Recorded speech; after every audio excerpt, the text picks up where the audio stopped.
भारतीय संविधान हम शुरू किए हैं। इससे पहले हम इंट्रोडक्शन देख चुके हैं। भाग 1 में जो राज्य का संघ है उसके बारे में समझने का प्रयास किए। उसके बाद भाग 2 में नागरिकता को समझें। भाग 3 में दो वीडियो के माध्यम से हम मौलिक अधिकार को समझने का प्रयास किए। फिर उसके बाद नीति निर्देशक सिद्धांत भी हम समझ चुके हैं। आइए समझते हैं भाग 4 का को मौलिक कर्तव्य। मौलिक कर्तव्य को समझते हैं। क्या होता है मौलिक कर्तव्य? मौलिक कर्तव्य क्या संविधान जब बन के तैयार हुआ था उस समय से संविधान में है या बाद में जोड़ा गया तो कब जोड़ा गया, कितना मौलिक कर्तव्य को जोड़ा गया, वर्तमान में कितना कर्तव्य है, कौन कौन सा कर्तव्य है, सभी पहलू को समझने का प्रयास करेंगे। आइए देखते हैं। नमस्कार, मेरा नाम प्रियतम कुमार है और स्वागत है आपका दिव्यनेत्र द विजन पे। बिहार पुलिस शिक्षक भर्ती जो भी बीपीएससी के थ्रू हो रहा है, सभी एग्जाम में यहाँ से प्रश्न रहेगा, बाहर नहीं रहेगा, क्योंकि सभी पहलू पे हम चर्चा कर रहे हैं। चलिए आइए देखते हैं भाग 4 के को में क्या है सर? मौलिक कर्तव्य है। भाग 4 के को में क्या है? मौलिक कर्तव्य है। तो एक प्रश्न तो यहीं से हो गया, मौलिक कर्तव्य किस भाग में है? भाग 4 के को में है। भाग 4 के को में है। देखते हैं क्या हमारे मूल संविधान में मौलिक कर्तव्य का कोई उल्लेख नहीं था। मूल संविधान किसे कहते हैं? संविधान सभा द्वारा बनाया गया जो संविधान था उसे मूल संविधान कहा जाता है। अब बाद में कुछ प्रावधान को जोड़ा गया संविधान संशोधन के माध्यम से, वो हिस्सा मूल संविधान का हिस्सा नहीं होगा। मूल संविधान का हिस्सा उसे कहेंगे जब 26 जनवरी 1950 को 26 जनवरी 1950 को जब हमारा संविधान लागू हुआ था, इस दिन जो बात संविधान में लिखा गया था उसे मूल संविधान का हिस्सा कहेंगे। अब बाद में जो भी प्रावधानों को जोड़ा गया है उसे मूल संविधान का हिस्सा नहीं कहेंगे। तो ये बात क्या है सर? हमारे मूल संविधान में मौलिक कर्तव्य का कोई उल्लेख नहीं था। मतलब 26 जनवरी 1950 को जब हम संविधान को लागू किए थे इस देश में, उस समय मौलिक कर्तव्य यानी मूल कर्तव्य का कोई उल्लेख नहीं था। ये बात समझ में आया? नेक्स्ट पॉइंट देखते हैं। इसे भारतीय संविधान में सरदार स्वर्ण सिंह समिति के सिफारिश पर 42वां संविधान संशोधन 1976 के द्वारा जोड़ा गया। देखिए सर, जब मूल संविधान का हिस्सा नहीं था तो इसे जोड़ा कब गया है? तो बोलता है इसे भारतीय संविधान में सरदार स्वर्ण सिंह समिति, एकदम बहुत ज़्यादा इंपॉर्टेंट है, किस समिति के सिफारिश पर संविधान में मौलिक कर्तव्य को जोड़ा गया है? सरदार स्वर्ण सिंह समिति की सिफारिश पर सरदार स्वर्ण सिंह समिति का गठन होगा। उसके बाद उन्होंने अलग अलग संविधानों का अध्ययन करेगा। उसके बाद तब पता करेगा कि भाई हमारे संविधान में व्यक्ति के कर्तव्य, व्यक्ति के अधिकार के बारे में तो चर्चा है, लेकिन व्यक्ति का भी तो कुछ कर्तव्य होता है। देखिए आपको कई प्रकार के अधिकार प्राप्त हैं इस देश से, लेकिन आपका भी तो कुछ कर्तव्य होता है देश के प्रति, कि हम देश के लिए जान दे देंगे। अपना कर्तव्य नहीं, अगर घर में आपको अधिकार मिला है तो आपका भी कर्तव्य होना चाहिए। घर अगर विषम परिस्थिति में है तो घर को आपका सपोर्ट चाहिए, जब तो आप सपोर्ट कीजिए घर में। तो वही होता है मौलिक कर्तव्य। कर्तव्य आपका कर्तव्य क्या है? तो कर्तव्य जोड़ा गया सरदार स्वर्ण सिंह समिति की सिफारिश पर 42वां संविधान संशोधन 1976 द्वारा। किस संविधान संशोधन द्वारा मौलिक कर्तव्य जोड़ा गया है? 42वां संविधान संशोधन 1976 के द्वारा। समझे? देखिए इस समय प्रधानमंत्री है इंदिरा गांधी। याद रखिएगा मौलिक कर्तव्य किस प्रधानमंत्री के समय में जोड़ा गया है? कभी को पूछ दे तो प्रश्न क्या हो जाएगा, उत्तर क्या हो जाएगा आपका? इंदिरा गांधी हो जाएगा। इंदिरा गांधी के समय में मौलिक कर्तव्य को जोड़ा गया था। समझे? सरदार स्वर्ण सिंह के सिफारिश पर मौलिक कर्तव्य का विचार रूस के संविधान यानी तत्कालीन सोवियत संघ जिसे कहा जाता था, उस समय सोवियत संघ कहा जाता था, तो वहाँ के विचार से प्रेरित है। सभी देशों के संविधान को अध्ययन किया किसने भाई? सरदार स्वर्ण सिंह समिति ने। उसके बाद तब पता चलता है सोवियत संघ में जो विचार है उस विचार से प्रेरणा लेके प्रेरित होके भारतीय संविधान में भाग 4 के को में स्थान दिया गया। कब? 42वां संविधान संशोधन 1976 में, यानी 1976 में स्थान दिया गया।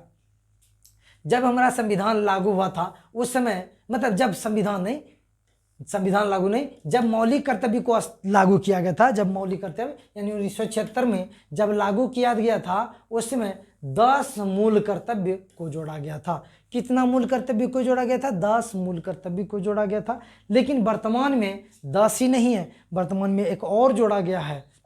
कौन सा जोड़ा गया है? 86वां संविधान संशोधन 2002 में बताएंगे आगे। 11वां कौन जोड़ा गया है? तो 10 मूल कर्तव्य को जोड़ा गया था। कब सर? जब 42वां संविधान संशोधन 1976 में मौलिक कर्तव्य को स्थान दिया था। अब वर्तमान में कितना? वर्तमान समय में कुल 11 कर्तव्य है। 11 कर्तव्य है। पहले कितना था? 10 कर्तव्य था।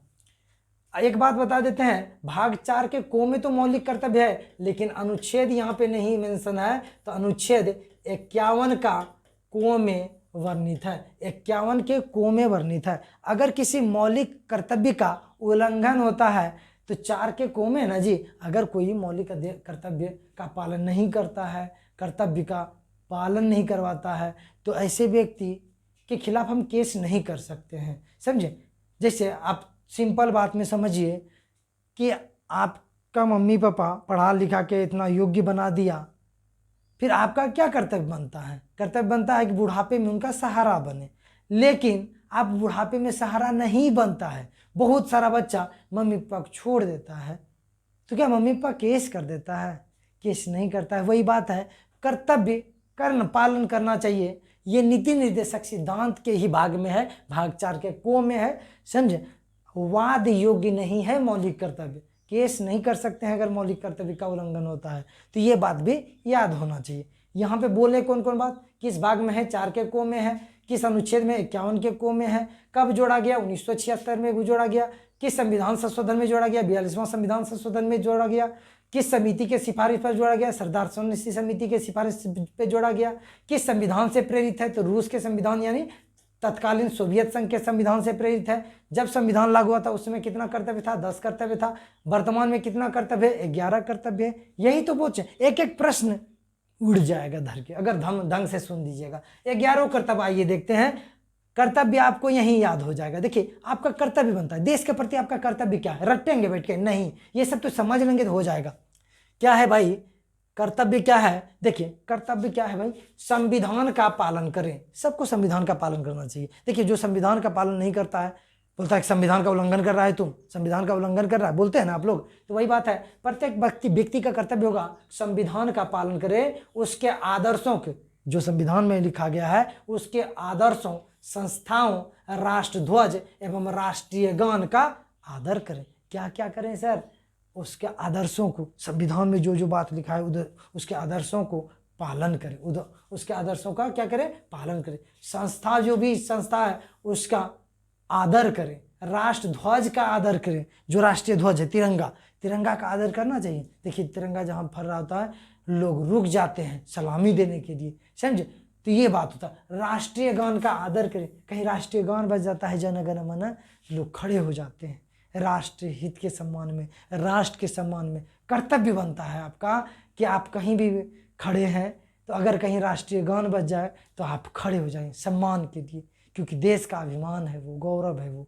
समझे? तो ये सब कोई नहीं करता, कोई बैठ ले रह जाता है तो केस नहीं कर देंगे उसके लिए, केस नहीं करता है, लेकिन उसका कर्तव्य बनता है। देश इतना कुछ दिया है तो देश के लिए आप क्या दिए हैं? आपको भी तो देश को कुछ देना पड़ेगा। तो वही बात है, कर्तव्य कीजिए आप कुछ भी।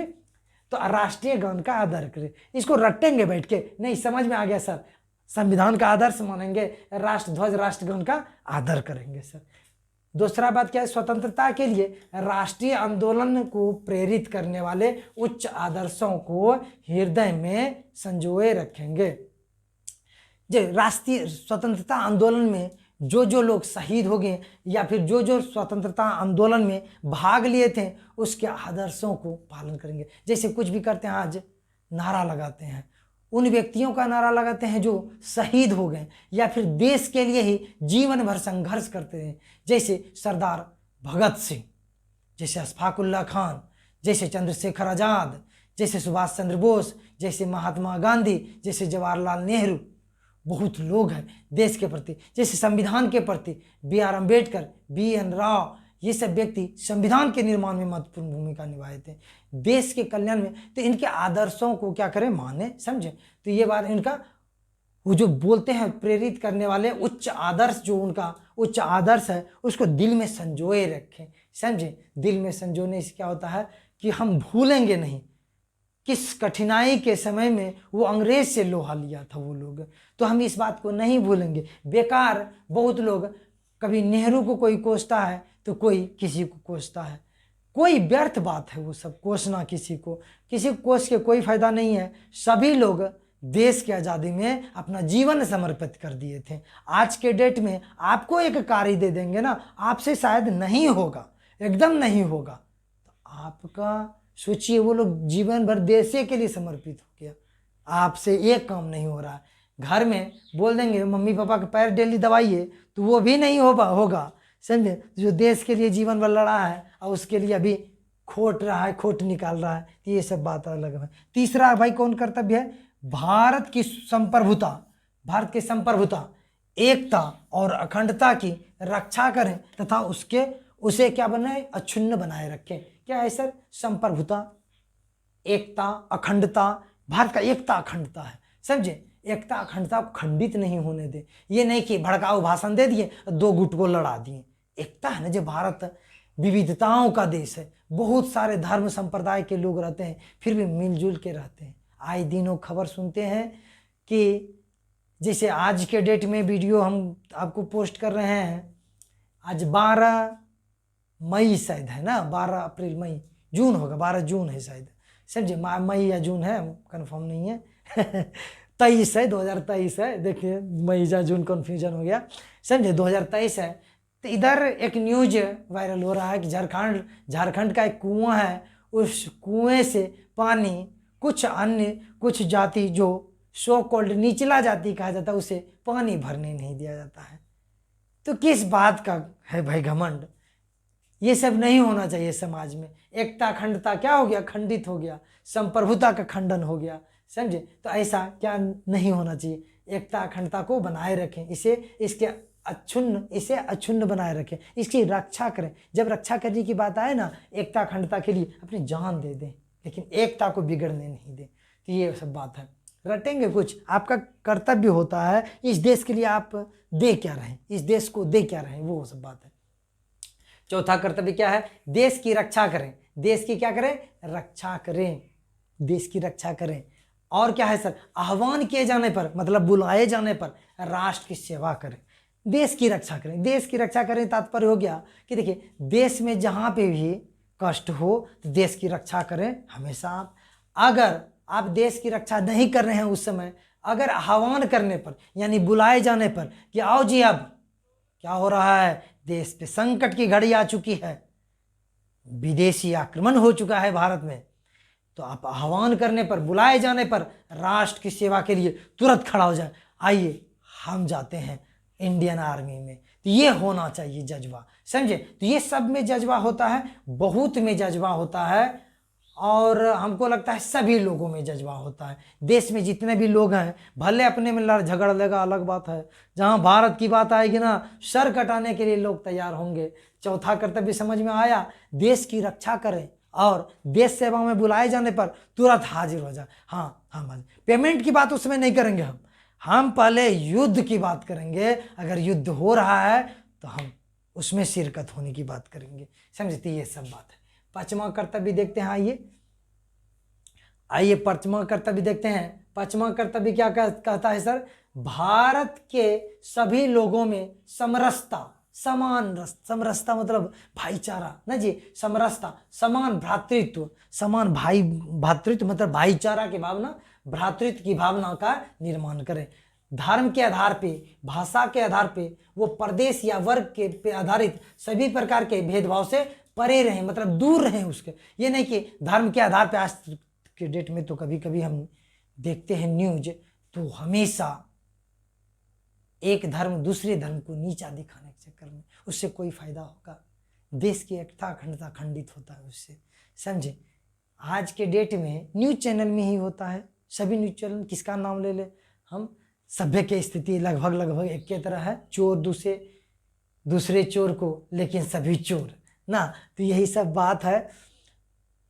तो ये सब धर्म के आधार पे, भाषा के आधार पे जो देश का विभाजन कर रहा है, देश के भ्रातृत्व भावना में खंडित कर रहा है, तो ऐसे लोगों से बचे और ऐसा त्याग करें आप, समझे। धर्म के आधार पे, भाषा, प्रदेश के आधार पे, प्रदेश के आधार पे, जैसे अभी तमिलनाडु में बोला कुछ बिहारी को मारा था, उसमें क्या सही है क्या गलत है, बिना जाने सुने लोग इतना ढंग से उसको फैलाया बात को कि और लोग पैनिक हो गया, जिसके चलते कई लोगों का जान चला गया। अब वास्तविक बात कुछ और था, लेकिन ऐसा चीज आप नहीं कीजिए। कोई भी करते हैं तो ऐसा चीज नहीं करना चाहिए। अगर तमिलनाडु में, हाँ ठीक है, कोई समझ रहे हैं कि ये सही घटना था, तो ठीक है, तमिलनाडु वाला को भी ये सब नहीं करना चाहिए था। अगर वो, हाँ मेरे अनुसार तो ऐसा था ही नहीं। अगर किसी को लगता है कि ऐसा हुआ था किसी भी प्रदेश में, जैसे तमिलनाडु का भी लोग बिहार आएगा या फिर झारखंड, उत्तर प्रदेश, कहीं पे भी आएगा, तो फिर भाईचारा फैलाइए ना। लोग आए तो ये जब लौटे ना, वहां जाने के बाद बोले क्या भाई बिहारी था, ये होना चाहिए। या फिर तमिलनाडु से जब हम लोग लौटे तो क्या तमिलनाडु राज्य था, लोग कितने अच्छे थे, ये भावना होना चाहिए देश के सभी लोगों में। तो यही बात है, धर्म, भाषा, प्रदेश के आधार पर सभी प्रकार के भेदभाव से परे हों, ऐसे प्रथाओं का त्याग करें जो स्त्री के सम्मान के विरुद्ध हो। स्त्री का सम्मान जहां खंडित हो रहा है ना, उसके सभी प्रथाओं का त्याग कर दें। जैसे सती प्रथा का हम लोग त्याग किए थे ना, आज जो भी लोग सती प्रथा के बारे में पढ़ते होंगे या सोचते होंगे तो देखेंगे कि भाई क्या हो रहा था कि विधवा को जला दिया जा रहा था उसके हस्बैंड के लाश पे, समझे। तो होता क्या था, जीवित महिला को जला दिया जाता था, विधवा लोग को। तो ऐसे कंडीशन में क्या होता था सर, ऐसे कंडीशन में उसका हम त्याग कर दिए। ऐसे कंडीशन में लॉर्ड विलियम बेंटिंग आए, यहाँ पे राजा राम मोहन राय का जन्म हुआ, फिर लंबा चला एकदम आंदोलन चला, उसके बाद कानूनी रूप से मान्यता दिलाया गया कि यह सती प्रथा गैर कानूनी है, नियम 17 के तहत, आपको सब पता है 1829 ईस्वी में। लेकिन जब ये प्रथा का त्याग हो रहा था, जब कानून बन रहा था, आपको बता दें राधाकांत देव एक व्यक्ति थे, उन्होंने धर्म सभा का स्थापना किया था। काहे किया था जानते हैं, ये जो सती प्रथा के विरोध में जो बात कर रहा था ना, उसको भगाने के लिए। ये सब धर्म सभा का लोग क्या बोलता था जानते थे, ये सती प्रथा मेरा पहले से आ रहा है, हिंदू धर्म का शान है, विधवा जी के क्या करेगी, धर्म सभा बोलता था। उसी प्रकार आज जो भी महिला के सम्मान के खिलाफ वाला प्रथा है, उसका धीरे धीरे त्याग कर देना चाहिए, समझे। महिला ये नहीं करेगी, वो नहीं करेगी, महिला समझेगी। महिला के लिए हम क्यों बोलेंगे, बहुत साधु महात्मा लोग भी महिला पे बात करता है, क्यों करेंगे हम बात उस पर। महिला एक से एक शिक्षित महिला है। आप देखें यूपीएससी टॉपर महिला है। यूपीएससी जब टॉप कर सकती है जो महिला, तो अपने लिए नियम नहीं बना सकती है। हम पुरुष कौन होते हैं उस महिला का नियम बनाने वाले, और हम पुरुष कौन होते हैं कि उसको बोलेंगे कि नहीं ये पीढ़ी दर पीढ़ी आ रहा था और स्त्री का कहीं सम्मान नहीं हो रहा है, तो उसको मानेंगे भाई नहीं ये मेरा धर्म का है। तो धर्म नहीं मानेंगे, सभी संप्रदाय में बोल रहे हैं। देखिए सभी धर्मों में महिला को वो सम्मान नहीं मिला जो पुरुष सम्मान लेके बैठा है। तो जिस भी धर्म में महिला के सम्मान के खिलाफ वाला कोई भी प्रथा है, उसका त्याग कर दे। हम किसी भी धर्म को स्पेशल नहीं बोल रहे हैं, जैसे मुस्लिम हो जाए, सिख हो जाए, ईसाई हो जाए, सभी धर्मों में कहीं ना कहीं महिला का सम्मान पुरुष जितना नहीं हुआ है, एकदम ये बात सत्य है। तो इसका क्या करेंगे, स्त्रियों के सम्मान के विरुद्ध जो भी प्रथा है उसका त्याग कर देंगे। 5वां नियम कहता है। छठा, सब कुछ पता है आप लोग को, ये नहीं रखना कि 5वां नियम कौन था, छठा नियम क्या था, ये सब पूछेगा भी नहीं। लेकिन पूछेगा क्या कि महिला जैसे ऐसी प्रथा का त्याग करे जो महिला के सम्मान के विरुद्ध हो। क्या यह मौलिक कर्तव्य है? हाँ ये कर्तव्य है। 5वां या छठा कर्तव्य ये कभी नहीं पूछेगा। यहाँ छठा है, हमारे सामाजिक होना चाहिए, सामाजिक होना चाहिए, सामाजिक संस्कृति और गौरवशाली परंपरा का महत्व समझें, उसका परिरक्षण करें। मतलब सामाजिक सांस्कृतिक रूप से गौरवशाली जो परंपरा है, हमारा गौरव क्या है, सांस्कृतिक रूप से, जैसे हम लोग छठ मनाते हैं, जैसे हम लोग दीपावली मनाते हैं, जैसे सिख लोग भी कोई पर्व मनाता है, जैसे भारत के अन्य संप्रदाय में अलग अलग पर्व मनता है, वो सांस्कृतिक धरोहर है। कुछ भी सांस्कृतिक चीज है, सामाजिक, समाज एक दूसरे से बंधा हुआ है।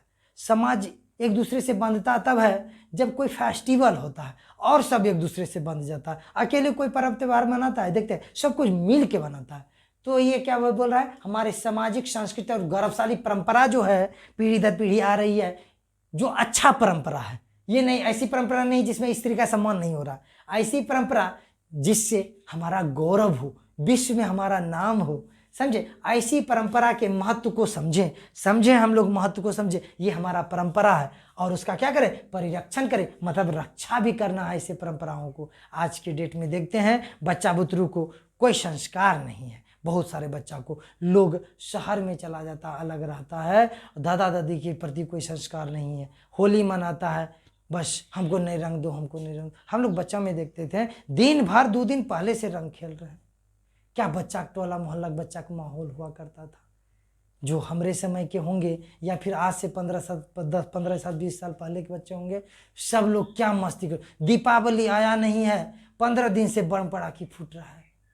पहले छोटा छोटा पटाखी फोड़ते थे हम लोग लाके। तो ये क्या भाई, ये एक मतलब एक सूत्रों में बांधने की बात हो रही है। लेकिन आज के दौर में देखते हैं एक फ्लैट के अंदर बच्चा बंद है, बस टीवी और व्हाट्सएप में मना रहा है फेस्टिवल। दीपावली है, दीपावली की स्टेटस लगा दिया, दिया जला के। होली आया, अपने खुदे से अच्छा से रंग को लगाएगा गाल में और स्टेटस लगा दिया। ये स्थिति आ चुका है। तो ये गौरवशाली परंपरा का हम परिरक्षण कर पाए, नहीं कर पाए। हमारा गौरव था एक दूसरे से गले मिलेंगे, सब लोग एक जगह मिल के हम लोग होली खेलेंगे, ये परंपरा था हमारा। लेकिन ये क्या हो रहा है, धूमिल हो रहा है। तो हमको धूमिल नहीं करना है, इसका क्या करना है, परिरक्षण करना है, रक्षा करना है, समझे। 7वां क्या है, प्राकृतिक पर्यावरण। ये जो प्राकृतिक संसाधन पर्यावरण मिला है, प्राकृतिक पर्यावरण जिसके अंतर्गत वन आता है, झील आता है, नदी आता है और वन्य जीव आते हैं। वन्य जीव हो गया जैसे जीव जंतु जो वन में मिलता है, नदी हो गया जैसे गंगा नदी और सारी नदी, झील हो गया जैसे चिल्का, बूलर, ये सब झील है। वन जैसे जंगल जो भी है, समझे। तो ये सब आते हैं कि रक्षा और संवर्धन करें, इसका रक्षा भी करें, वन्य जीव का भी रक्षा करें। सांप मारना भी कानून भी बन गया है ये सब पे, समझे। सांप मारना भी दुष्कर बात है। सांप नहीं मार सकते, केस हो जाएगा। मेढक नहीं मार सकते हैं, वन्य जीव है ये सब, समझे। इसका रक्षा करें, रक्षा भी करें। कोई मार रहा है तो बोले नहीं, स्नेक सेवर को बुला लेते हैं, जो स्नेक पकड़ने वाला प्रत्येक प्रमंडल में होता है। ब्लॉक फोन कीजिए, आ जाएगा, उस सांप को पकड़ के जंगल में छोड़ देगा। मारिए मत, ये सब बात इसमें कह रहा है। इसकी रक्षा और संवर्धन करे तथा परिणाम क्या है, प्राणी मात्र मतलब जीव जंतु। थोड़ा चमक रहा है, ये ट्यूबलाइट डायरेक्ट ऐसे मार रहा है। इस प्राणी मात्र के लिए दया भाव रखे, दूसरे जीव के लिए। प्राणी मतलब जितना भी जीव है, प्राणी है, सभी के लिए दया भाव रखे। एक एक आदमी को देखते हैं, कुत्ता को मार देता है और हंसता है, ईटा फेंक के मार दिया और हंसता है, कैसे हंस पाता है, समझे। तो प्राणी मात्र के लिए दया भाव रखें, समझे। तो ऐसा नहीं करना है कि दूसरे प्राणी को हम मारेंगे, नहीं मार सकते हैं। इसका क्या करना है, आदर करना। ये सब कर्तव्य है आपका, कि ये सब देश में रहते हैं ना, तो ये सब भी करें आप। वैज्ञानिक दृष्टिकोण से मानववाद और ज्ञान अर्जन तथा सुधार की भावना का विकास करें। वैज्ञानिक दृष्टिकोण, ऐसा दृष्टिकोण लाएं जो वैज्ञानिक हो। जैसे कुछ भी है, कई धर्मों में, कई परंपराओं में अलग अलग चीज ऐसा व्याख्या कर दिया गया है। बोलता है कि जैसे वैज्ञानिक दृष्टिकोण हम उसे कहेंगे कि जैसे हम मंगल यान पे जा रहे हैं, मंगल ग्रह पे हम नहीं जा रहे हैं, जैसे मंगलयान है भारत से लॉन्च होगा, तो कुछ लोग बोलते हैं मंगलयान का क्या जरूरत था, लोग भूखे मर रहे हैं। भाई भूखे नंगे की तरह कब तक करेंगे, लोग चांद मंगल पे जा रहा है, भूखे नंगे की तरह मत कीजिए। वैज्ञानिक दृष्टिकोण अपनाइए, समझे। वैज्ञानिक भावना अपनाइए अपने जीवन में, समझे। मानववाद, ह्यूमैनिटी जो होता है, मानववाद, ज्ञान अर्जन, मानववाद ज्ञान अर्जन तथा सुधार की भावना। जो सुधार हो रहा है विश्व में, वर्तमान दृष्टिकोण को देखते हुए सुधार की तरफ बढ़े, ये नहीं कि घिसी पिटी परंपराओं की तरफ बढ़े। ये सब बात है। सार्वजनिक संपत्ति की सुरक्षा रखें और हिंसा से दूर रहें। कहीं मार हो रहा है, छोड़ा दे और हिंसा नहीं करें, हिंसा से दूर रहें, किसी को मारे नहीं। सार्वजनिक संपत्ति जैसे रेलवे लिखा था, रेलवे आपकी संपत्ति है, सार्वजनिक संपत्ति है। रेलवे क्या हो गया? सार्वजनिक। रेलवे सरकारी संपत्ति, आपकी संपत्ति, इसे अपना समझें। तो वो बात है ना, तो ये नहीं कि उसका पंखा खोल के हम लेते आए, क्या कि वहाँ पे लिखा था रेलवे आपकी संपत्ति। आपकी संपत्ति का तात्पर्य है सार्वजनिक संपत्ति है रेलवे। रेलवे हो गया, जो भी सरकारी जगह है सार्वजनिक संपत्ति, सभी लोग उससे लाभ उठाते हैं। तो उसका क्या करें? सुरक्षित रखें, उसको साफ सुथरा रखें। ये नहीं कि वहाँ पे कूड़ा फैलाएं, उसको तोड़ फोड़ दे, ऐसा आप नहीं कीजिए। ऐसे चीज से बचिए आप लोग, हिंसा से दूर रहिए। 10वां कर्तव्य देखते हैं। 10वां कर्तव्य क्या कहता है?